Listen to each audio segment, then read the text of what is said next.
Так, у нас в холода возникают проблемы с Webasto, потому что стоит полудохлый аккумулятор, которому уже где-то второй сезон идет. Это второй полудохлый аккумулятор, который заряжается дома. И когда температура падает не ниже 40 градусов, приходится заниматься вот этим.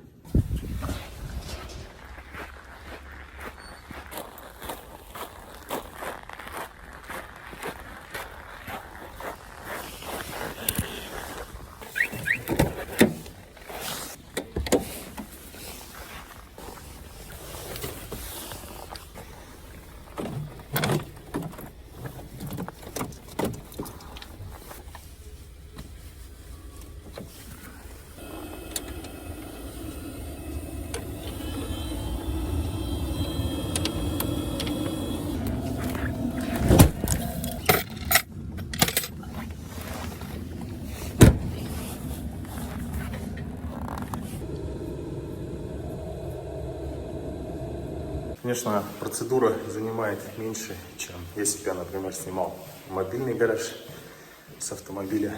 Но, тем не менее, для человека, избалованного Webasto, это такое себе занятие. Робот, потом у меня купили свои, а у меня 0. Что у тебя 0? Есть симка. Такая наша дорога в детский сад.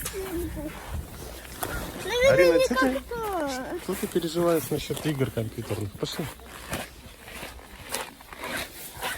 Ты веселая? Ну, получается такая ситуация, что одному аккумулятору уже 3 года, второму 2, то есть второй год идет, второй сезон. И в такой эксплуатации желательно менять аккумулятор, брать новый каждый год, ну, чтобы быть уверенным. Вот, но я сейчас думаю, что зима закончится и, в принципе, все будет нормально. Че переживаешь?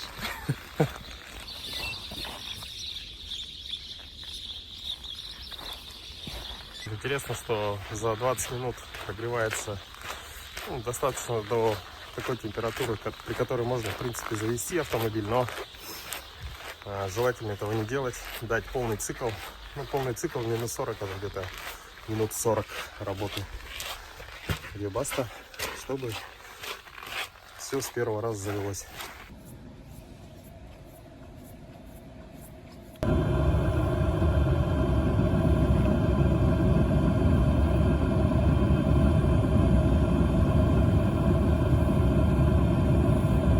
Ну, обычно я так не делаю, но не выхожу на улицу для того, чтобы запустить машину. Но сегодня специально для вас я это сделаю. Кажется, что уже прошло много времени, но типа посветлело. На самом деле прошло около 30 минут. Давай глянем. Так.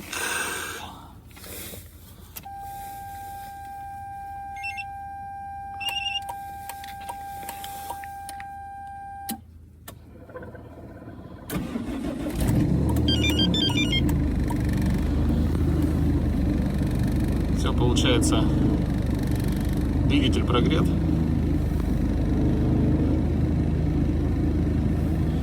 Все работает.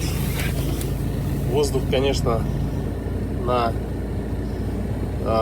забор воздуха установлен из салона. Это обязательно, чтобы быстрее машина прогревалась.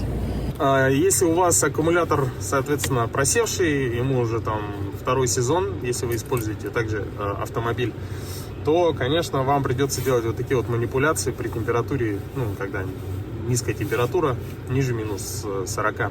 Вчера еще машину я не запускал, то есть она 2 суток промерзала, и, соответственно, емкость аккумулятора падает, и вот такие вот проблемы возникают. Ну, а, конечно, Webasto со своей автоматикой заслуживает уважения, потому что не может что-то пойти не так. То есть в любом случае это ваша проблема, то есть ваша вина. Некачественный антифриз у вас, он замерзает, соответственно, Webasto выключается по перегреву. Помпа не может продавить антифриз. Некачественный аккумулятор, то есть он просел, планка у нее достаточно высокая, 11,15 вольт. То есть, когда падает ниже этого показателя, Webasto выключается.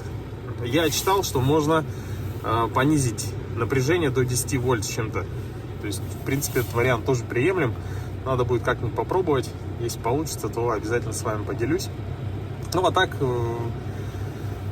если вы берете новый аккумулятор на сезон, на зиму, то его достаточно будет, ну, вот в такие морозы, там, когда минус 50, где-то раза 2 за сезон заносить в тепло, отогревать и заряжать. Все.